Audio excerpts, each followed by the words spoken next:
जय हिंद दोस्तों। स्वागत है आप सबका स्लीपी क्लासेस के यूट्यूब चैनल पे। स्लीपी क्लासेस की तरफ से दोस्तों आप सबको और आपके परिवार को नए साल की बहुत बहुत शुभकामनाएं। We wish you all a very very happy new year. ये आने वाला साल आप सबके लिए बहुत अच्छा साबित हो, आपके सपने साकार हो सके, तो हमारी पूरी सपोर्ट है आप सबके साथ। तो wish you all a very very happy new year. So दोस्तों आज साल का पहला फ्यू मिनट सीरीज का एपिसोड है। तो हम बात करेंगे कि पिछले एक साल में 2021 में क्या क्या चैलेंजेस रहे थे इंडियन फॉरेन पॉलिसी के। सो दोस्तों हम डिफरेंट डायमेंशंस डिस्कस करेंगे। क्या क्या हमने रीअलाइनमेंट करी अपनी फॉरेन पॉलिसी में, क्या क्या चेंजेस हमने, स्ट्रक्चरल चेंजेस अपनी फॉरेन पॉलिसी में करे, कौन से देशों के साथ हमने अपनी एंगेजमेंट बढ़ाई, क्या क्या चैलेंजेस रहे थे हमको अपने जो नेबरहुड की बात करें, नेबरहुड रीजन में बात करें, चाहे म्यांमार की बात करें, पाकिस्तान की बात करें, क्या क्या चैलेंजेस रहे थे इन सब के साथ हमारे एंगेजमेंट, अगर हम अपने रिलेशंस की बात करें, एंगेजमेंट की बात करें, क्या क्या चेंजेस हम लेके आए, तो ये सब बातें हम इस लेक्चर में करेंगे। सो पहला हम बात करें तालिबान की। तो जैसे कि आप जानते हैं कि 15 अगस्त 2021 के बाद जब से तालिबान ने अफगानिस्तान को कैप्चर किया था, तो ये बहुत पेचीदा मामला पूरा साल ये न्यूज़पेपर्स में बना रहा, हेडलाइंस में बना रहा। जो बाइडन जब यूएस के प्रेसिडेंट बने तो उन्होंने ये जो एजेंडा था जो बैरक ओबामा के टाइम से चलता आ रहा था कि अमेरिकन फोर्सेस को अफगानिस्तान से विड्रॉ करना है। So this withdrawal of the American forces from Afghanistan, this was very chaotic. ये जो ट्रांजिशन हुआ प्लान नहीं था। और दिल्ली के लिए अगर हम हमारी फॉरेन पॉलिसी की बात करें तो हमारे लिए भी बहुत चैलेंज था कि हम कैसे इंगेज करें तालिबान के साथ, क्योंकि बहुत एक स्केप्टिसिज्म था, रिलक्टेंस बहुत था कि हम तालिबान के साथ इंगेज क्यों करें। But as a matter of fact अगर आज के टाइम पे सारे के सारे जो नेबरिंग कंट्रीज हैं अफगानिस्तान की, वो अगर तालिबान को एक लेजिटिमेट पॉलिटिकल एक्टर मान रहे हैं, तो what stops India from recognizing Taliban as a legitimate political actor? Because after all अभी सिविलियन गवर्नमेंट तो वहाँ पे नहीं है। पिछले 20 सालों में हमने काफ़ी इन्वेस्ट किया था अफगानिस्तान में। तो अगर हम बात करें पॉलिटिकल इन्वेस्टमेंट की, इंफ्रास्ट्रक्चर इन्वेस्टमेंट की, तो हमने 3-4 बिलियन डॉलर्स की इन्वेस्टमेंट भी करी थी अफगानिस्तान में। तो जब तक यूएस फोर्सेज वहाँ पे मौजूद थे तब तक हमको भी किसी बात की इतनी चिंता नहीं थी। तब तक हम भी अपने जो रिलेशंस हैं, पीपल टू पीपल रिलेशंस हैं, गवर्नमेंट टू गवर्नमेंट रिलेशंस हैं, वो भी हम काफ़ी अच्छे तरीके से बढ़ा रहे थे। लेकिन अभी हालात बदल गए हैं। अब अमेरिका वहाँ पे नहीं है और जो वैक्यूम वहाँ पे क्रिएट किया गया है, अब उस वैक्यूम को फिल करने के लिए, जैसे कि आप जानते हैं, रशिया और चाइना ने उस वैक्यूम को फिल किया है। ठीक है। लेकिन हाल ही में अब इंडिया ने बहुत एक अच्छा आउटरीच दिखाया है सेंट्रल एशियन कंट्रीज़ को, और हम इंटरेस्टेड हैं अपने people to people relations maintain करने के लिए। We don't want to abandon the civil society of Afghanistan. तो किसी भी किस्म की जो ह्यूमैनिटेरियन एड है हम वो प्रोवाइड करने के लिए पूरा तैयार हैं। तो ये तो तालिबान की बात होती है। उसके बाद हम चाइना की बात करें, चाइनाज मसल फ्लेक्सिंग, तो साउथ चाइना सी, इंडो पैसिफिक ओशन, हमारी एलएसी की बात करें तो चाइना और इंडिया के बीच में पिछले 2 साल से काफ़ी ज़्यादा तनाव बने हुए हैं। सो in a world occupied with the pandemic, China has been flexing its muscles in the Indo-Pacific region। तो इसके लिए हमने देखा कि कैसे हमने, देखिए क्वाड की बात करें यहाँ पे, तो यहाँ पे यूएसए, इंडिया, जापान, ऑस्ट्रेलिया, इन चारों देशों ने, हालांकि क्वाड एक सिक्योरिटी अलायंस नहीं है, तो ये क्वाड्रिलेटरल जो फोरम बना है कि कैसे यहाँ पे हम चाइना को कंटेन कर सकें नॉन मिलिटरीली। तो यहाँ पे इंडिया ने लाइक माइंडेड पार्टनर्स के साथ एंगेजमेंट करना शुरू किया इंडो पैसिफिक में। फिर क्वाड प्लस की भी बात आती है कि कैसे जो बाकी देश हैं इंडो पैसिफिक रीजन में वो भी कैसे और ज़्यादा इंटीग्रेट कर सकते हैं इन चारों देशों के साथ। उसके बाद अगर हम बात करें एलएसी की, सो ऐसी रिपोर्ट्स सामने आ रही हैं that China has deployed choppers and bombers in the eastern Ladakh, so which is a cause of concern for us. So Indo Pacific हो, एलएसी हो, तो चाइना की जो मसल फ्लेक्सिंग एबिलिटी है वो बढ़ रही है। उसके बाद चाइना ने रेज करे हैं fresh territorial claims in Bhutan, and also China has been building villages in the border areas of Arunachal Pradesh. तो चाइना का ये तरीका है वो टेरिटरी को लेजिटिमेटली अपना बनाने का, कि वहाँ पे अपने लोगों को पुश करना कि आप वहाँ पे जाके सेटल करिए विलेजेस में, जो जो खास करके बॉर्डर विलेजेस हैं इंडिया और चाइना के बीच में। अगर हम अरुणाचल की बात करें तो वहाँ पे कैसे उन टेरिटरीज को लेजिटिमाइज कर सकता है China, by saying, by showing that look are people are settled over there, are civilian population is settled over there. तो यहाँ पे कुछ कमेंट आता है, यहाँ पे कमेंट आता है former national security adviser Shiv Shankar Menon का। सो उनका ये कहना है जो बीजिंग, जो चाइना इस तरह के डिसीजन कर रहा है, now this must have been made at the highest levels for political and strategic, not only tactical reasons. तो चाइना की जो फॉरेन पॉलिसी है, चाइना की जो मस्कुलर अप्रोच है, साउथ चाइना सी से लेके इंडो पैसिफिक की बात करें, ईस्ट चाइना सी की बात करें, हम एलएसी की बात करें, अफगानिस्तान की भी बात करें, तो ये सब जो चीज़ें हैं चाइना जो कर रहा है, it is not only for tactical purposes but also for political and strategic purposes, right. Now ये एंड में यहां पे एक और बात आती है कि चाइना जैसे ही अपनी जो क्लाउड है, इकोनॉमिक क्लाउड हो, मिलिट्री क्लाउड हो, जैसे चाइना ये और ज़्यादा बढ़ाएगा, डेफिनेटली अगर इंडिया के कंपैरिजन की बात करें तो चाइना का इकोनॉमिक क्लाउड बहुत ज़्यादा है इंडिया से, उतना ही और जितना ही चाइना डेस्परेटली और अपनी असर्शन, अपनी ज़्यादा जो वुल्फ फॉरेड डिप्लोमेसी है, अपनी हेजेमनी है, जितना ज़्यादा वो इंडो पैसिफिक में शो करेगा, उतना ही इंडिया और चाइना के बीच में क्लैशेस बढ़ेंगे। तो ये आने वाले टाइम में इंटरेस्टिंग रहेगा देखने के लिए 2022 में कि कैसे ये इवेंट्स अनफोल्ड होते हैं। 2022 में ब्रिक्स का भी समिट होगा, चाइना में ही होगा। बहुत समय से ब्रिक्स का जो ब्लॉक है काफ़ी मामला ठंडा पड़ा हुआ है ब्रिक्स में, खास करके 2 सालों से जब से इंडिया और चाइना के बीच में तनाव बने हुए हैं। तो बहुत इंटरेस्टिंग बात रहेगी कि इंडिया और चाइना के बीच में रिलेशंस आने वाले साल में 2022 में कैसे रहते हैं। यूएसए अंडर जो बाइडन, देखिए अब जो बाइडन ने मोस्टली कुछ पॉलिसीज हैं वो डोनाल्ड ट्रंप की ही कंटिन्यू करी हैं। तो बट एक पॉलिसी की बात करें, क्लाइमेट चेंज की बात करें, तो डोनाल्ड ट्रंप ने तो कहा था कि climate change is a hoax, climate change false है। लेकिन जो बाइडन की बात करें तो he has brought the US back to the global table by walking back in to the Paris agreement. तो नेट जीरो टुवर्ड्स 2050 की बात करें, बहुत ज़्यादा चर्चा में रही थी। तो क्लियरली यूएस प्रेसिडेंट जो Biden is very interested on the climate change agenda. From India's perspective अच्छी बात क्या रही है कि जो डोनाल्ड ट्रंप की पॉलिसी थी, तो ये कंटिन्यूशन यहाँ पे देखिए, अगर हम इंडिया परस्पेक्टिव की बात करें, काउंटरिंग चाइना, तो डोनाल्ड ट्रंप भी डोनाल्ड ट्रंप के लिए भी बहुत प्रायोरिटी थी टू काउंटर चाइना। तो ये प्रायोरिटी नंबर 1 जो बाइडन के लिए भी बनी हुई है। So that is good for India's perspective, which is why you saw कि इस साल जो बाइडन जब प्रेसिडेंट बने थे तो अप्रैल से हम काफ़ी सारी बातें क्वाड के बारे सुन रहे हैं।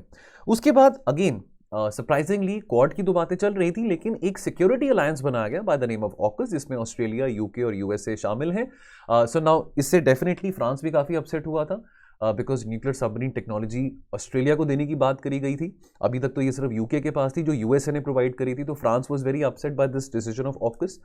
अगर हम बात करें विज़ावी अफगानिस्तान, तो इंडिया, वैसे तो देखिए इंडिया डार्क में नहीं होना चाहिए था, ये तो सब पता था जब से दोहा पीस प्रोसेस चल रहा था। जब लेजिटिमेटली तालिबान को इनवाइट किया गया था दोहा पीस प्रोसेस में, तो पता था कि भाई सूनर और लेटर चाहे डोनाल्ड ट्रंप हो, चाहे डोनाल्ड ट्रंप के बाद कोई प्रेसिडेंट बने, तो यूएस ने विड्रॉ करना ही है। लेकिन यूएस का जो विड्रॉल था इतना ज़्यादा जल्दी हुआ अफगानिस्तान से कि इंडिया वॉज नॉट प्रिपेयर्ड कि how to deal post the withdrawal of the US forces from Afghanistan. Because हमने जो अपनी डिप्लोमेटिक और स्ट्रेटेजिक प्रेजेंस बनाई थी पिछले 20 सालों में अफगानिस्तान में with the civilian government of Afghanistan, वो यूएस फोर्सेस की प्रेजेंस में बनाई थी।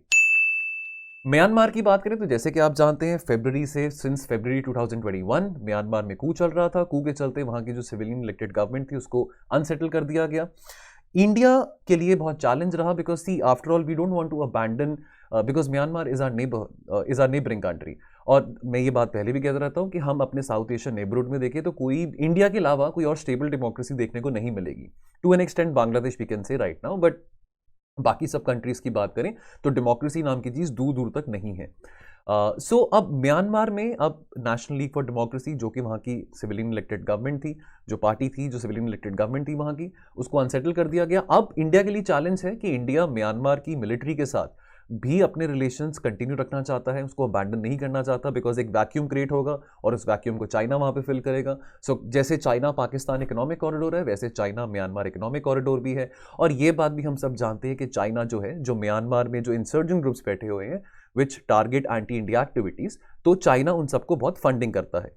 अब आउटरीच अभी हाल ही में, जैसे कि आप जानते हैं, जस्ट अ वीक बैक जो हमारे फॉरेन सेक्रेटरी हैं वो म्यांमार गए थे, म्यांमार विजिट किया था उन्होंने। और अभी तो वहाँ पे देखिए, अभी तो वहाँ पे इलेक्टेड गवर्नमेंट नहीं है, सिविलियन गवर्नमेंट नहीं है, वहाँ पे मिलिट्री है। तो हमको अपनी इंगेजमेंट उनके साथ बना के रखनी है।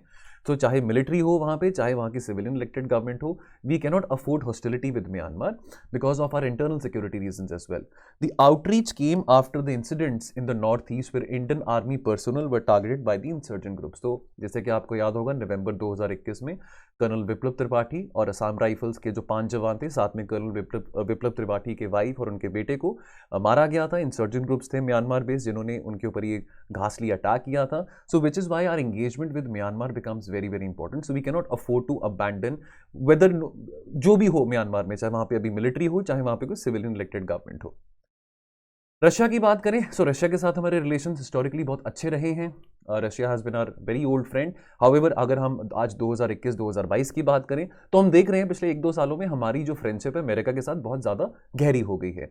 तो जितनी हमारी अमेरिका के साथ फ्रेंडशिप गहरी हुई है उतना रशिया भी हमसे थोड़ा नाराज हुआ है, बिकॉज कहाँ अगर इतना सारा हम डिफेंस की बात करें तो एक टाइम पे हम सारा का सारा अपना डिफेंस इक्विपमेंट सिर्फ रशिया से इंपोर्ट करते थे। आज हम इसराइल से भी कर रहे हैं, अमेरिका से भी कर रहे हैं, फ्रांस से भी कर रहे हैं। ठीक है, हमारी फॉरेन पॉलिसी ऑटोनोमस है, we are free to engage, we are free to trade with any country we want to, and Russia is also free to engage with any country Russia wants to. तो जितना हम America से नज़दीक आए हैं उतना ही Russia China के नज़दीक आया है। ठीक है, हाउएवर अगर हम सेंट्रल एशियन रीजन की बात करें, सिचुएशन हैपनिंग इन अफगानिस्तान की बात करें, तो रशिया के साथ हमारे संबंध अच्छे होना बहुत ज़रूरी है। तो हम अपनी फ्रेंडशिप यूएस के साथ बढ़ा सकते हैं, लेकिन रशिया के साथ अपनी जो दोस्ती है उसको कॉम्प्रोमाइज़ नहीं कर सकते हैं। So Russia has remained a key supplier of defence equipment for so many years, even though now we are importing defence equipment from Israel, France, America. सबसे बड़ा टेस्ट जो इंडिया यूएसए की फ्रेंडशिप के बीच में भी रहेगा वो रहेगा जो हमने S-400 मिसाइल्स जो हैं हमने जो इंपोर्ट करी हैं रशिया से, बिकॉज ये हमने पहले भी डिस्कस किया था कि यूएस का जो लॉ है CAATSA, countering America's adversary through sanctions act, तो उसके चलते अगर हमने जो रशिया से प्रोक्योर करी हैं S-400 मिसाइल्स तो हमारे ऊपर सैंक्शंस का भी खतरा मंडरा रहा था। और तो ऐसा लगता तो नहीं है कि हमारे ऊपर सैंक्शंस लगेंगे, बट जो रियल टेस्ट है इंडिया यूएसए का वो इसमें होगा कि क्या यूएस ये जो कैट्सा सैंक्शंस की जो कंडीशन है क्या वो इंडिया के लिए वेव ऑफ कर सकता है कि नहीं। ठीक है, और definitely because the situation unfolding इन अफगानिस्तान उसके लिए हमको अपनी इंगेजमेंट बनाए रखना रशिया के साथ बहुत जरूरी है। Russia and China are two key players in the central Asian region, so we cannot afford to have hostility with Russia and also China if we want to make our presence felt in the central Asian region. अब opportunities क्या है इन challenges के बीच में? Now India's efforts to engage with the regional and global players on Afghanistan is an effort to push its foot in the door, कि कैसे हम अपनी अफगानिस्तान में और प्रेजेंस बढ़ा सकें। तो जैसे कि हम देख रहे हैं कि पाकिस्तान को अच्छा नहीं लगता, पाकिस्तान देखिए तालिबान ISI का ही क्रिएशन है। ठीक है, तो पाकिस्तान तो बिल्कुल नहीं चाहेगा कि हमारी इंडिया की प्रेजेंस अफगानिस्तान में बढ़े, ना ही चाइना चाहेगा। ठीक है, but the fact of the matter is कि सेंट्रल एशियन रीजन को जो अभी हाल ही में देखिए पिछले 2 हफ्तों की अगर हम बात करें तो within a span of 1 month regional security dialogue हुआ जिसमें अफगानिस्तान की नेबरिंग कंट्रीज आए, नेशनल सिक्योरिटी एडवाइजर्स आए, अभी India central Asia 3rd summit हुआ जहाँ पे फॉरेन अफेयर्स मिनिस्टर्स आए थे सेंट्रल एशियन कंट्रीज के। तो हाल ही में हम देख रहे हैं कि सेंट्रल एशियन कंट्रीज के साथ हम अपनी जो आउटरीच है वो बढ़ा रहे हैं। काफ़ी समय से हमने इतना ज़्यादा नहीं फोकस किया था सेंट्रल एशिया पे जितना अभी हम कर रहे हैं। और इसके साथ ये भी समझना बहुत ज़रूरी है, मैं फिर रिपीट करूंगा ये बात, कि सेंट्रल एशिया में अपनी प्रेजेंस या अफगानिस्तान में अपनी प्रेजेंस बनाना और आसान होगा अगर हमारे जो रिश्ते हैं रशिया और चाइना के साथ अच्छे रहें। रशिया के साथ तो अच्छे हैं, लेकिन चाइना के साथ अपॉर्चुनिटी आने वाले टाइम में क्या आती है? अभी तो देखिए चाइना और इंडिया के बीच में रिश्ते अच्छे नहीं हैं फिलहाल, लेकिन अभी ब्रिक्स समिट आ रहा है चाइना में 2022 में, तो ये बात मैंने पहले भी कही थी। तो हो सकता है कि यहाँ पे इंडिया और चाइना के बीच में सिनर्जी देखने को मिले। ब्रिक्स को लेकर बहुत सारी बातें करी गई थी, आज से 10-12 साल पहले ब्रिक्स को लेकर कितनी सारी बातें करी जाती थी, न्यू डेवलपमेंट बैंक, कितनी सारी बातें करी जाती थी कि कैसे ग्लोबल साउथ साउथ कोऑपरेशन बन सकता है। लेकिन आज ब्रिक्स का पोजीशन कहाँ पे है? Because of the hostility between India and China. So हम ब्रिक्स को एक और सार्क नहीं बनता देख सकते हैं। So definitely this is an opportunity for us to mend our relation with China because that will give us a good footprint in the central Asian region and also in Afghanistan. चलिए, so दोस्तों lecture ख़त्म करने से पहले बस यही मैं आपको कहना चाहूँगा कि देखिए प्रीलिम्स का जो एग्ज़ाम है बहुत नज़दीक है। अब नया साल चढ़ चुका है और आपके सपने साकार हो सकें इसमें हमारी पूरी सहयोग है, पूरी सपोर्ट आप सबके साथ। तो प्रीलिम्स को 5 महीने रह गए हैं, तो आप प्रीलिम्स के लिए मॉक टेस्ट रिविजन वो बहुत ज़रूरी है। तो हमारे कुछ कोर्सेज हैं जो हमने लॉन्च करे हैं। देखिए दोस्तों, अगर अपना GS का जो स्टैटिक सिलेबस अगर आपने वो रिवाइज करना है, अगर आपको लगता है कि आपका GS वीक है, तो जो स्टैटिक पार्ट है GS का, history, polity, economy, geography, science and technology, environment, ये सब चीज़ें जो आपका स्टैटिक पार्ट बनाती है, तो अगर आपको लगता है कि आपका स्टैटिक पार्ट थोड़ा वीक है और आप उसको थोड़ा और स्ट्रेंथन करना चाहते हैं, तो इसके लिए हम कोर्स लेके आए हैं। सो इस कोर्स में आपको अराउंड अबाउट 72 लेक्चर्स प्रोवाइड किए जाएंगे। 16 वीक्स का ये कोर्स होगा। और अगर आप सिर्फ करंट अफेयर्स का कोर्स लेना चाहते हैं, यानी कि अगर आपको लगता है कि आपका जो GS है वो फिर भी स्ट्रांग है लेकिन आपको लगता है आपका करंट अफेयर्स है वो वीक है, देखिए एंड में प्रीलिम्स में क्या होता है कि आप जो अच्छा एस्पिरेंट है, जो सिंसियर एस्पिरेंट है, पूरा साल मेहनत करता रहेगा, 2-3 नंबर से 4-5 नंबर से बात रह जाती है।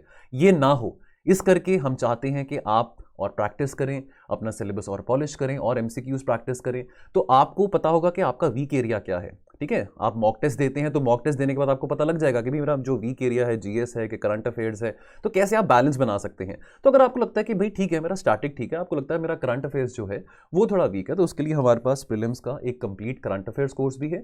इसका कॉस्ट 7,000 है, जीएस के क्रैश कोर्स का जो कॉस्ट है वो 8,000 है। ये दोनों कोर्सेज टारगेट करेंगे आपके प्रीलिम्स के एग्जाम को। ठीक है, तो ये भी 12 हफ्ते का कोर्स है, राउंड आउट इसमें भी 72-73 लेक्चर्स होंगे। और अगर इसके साथ में, कोर्स के साथ में, अगर आपको लगता है कि मेरे को स्टैटिक का भी क्रैश कोर्स करना है, मेरे को करंट अफेयर्स का भी क्रैश कोर्स करना है और साथ में मेरे को टेस्ट सीरीज भी चाहिए, मेरे को क्वेश्चंस प्रैक्टिस भी करना है, बिकॉज देखिए प्रीलिम्स में जितने हम क्वेश्चंस प्रैक्टिस करके जाएंगे उतना ही बेहतर है, उतने ही चांसेस हमारे रहते हैं सक्सेस के। बिकॉज ये जो हम 2-4 नंबरों से 4-5 क्वेश्चन से जो हम रह जाते हैं, और बहुत दुख की बात लगती है, पूरा साल फिर हमको हमारी जो पूरी मेहनत है वो वेस्ट की वेस्ट जाती है, तो वो नौबत ना आए इस करके हम चाहते हैं कि आप मॉक टेस्ट भी दीजिए। तो अगर आपको करंट अफेयर्स के साथ अगर आपको मॉक टेस्ट भी देने हैं तो उसके लिए ये वाला कोर्स है, दिस इज फॉर 8,000। इसमें आपको पूरा कंप्लीट करंट अफेयर्स का क्रैश कोर्स भी दिया जाएगा और साथ में आपको 28 इसमें मॉक टेस्ट भी दिए जाएंगे। कुछ हाफ लेंथ टेस्ट होंगे, कुछ फुल लेंथ टेस्ट होंगे, उसमें स्टैटिक और करंट अफेयर्स के क्वेश्चंस भी आएंगे। और अंत में जो सबसे बड़ा कॉम्बो है वो ये है, जीएस का क्रैश कोर्स प्लस आपका करंट अफेयर्स का क्रैश कोर्स प्लस आपकी टेस्ट सीरीज। तो ये तीनों की तीनों चीजें जो हैं ये आपको 15,000 में मिल जाएंगी। तो दोस्तों ये कोर्सेज हैं, ये कोर्सेज को आप जाके स्लीपी क्लासेस की वेबसाइट पे भी देख सकते हैं, आप ऐप पे भी एनरोल कर सकते हैं। सो अगर आपको अच्छा लगे तो इन कोर्सेज का जरूर आप फायदा उठाइए। चलिए दोस्तों, मिलते हैं फिर बहुत जल्दी। आप अपना ख्याल रखिए। Once again we wish you all a very very happy new year. Thank you so much and Jai Hind.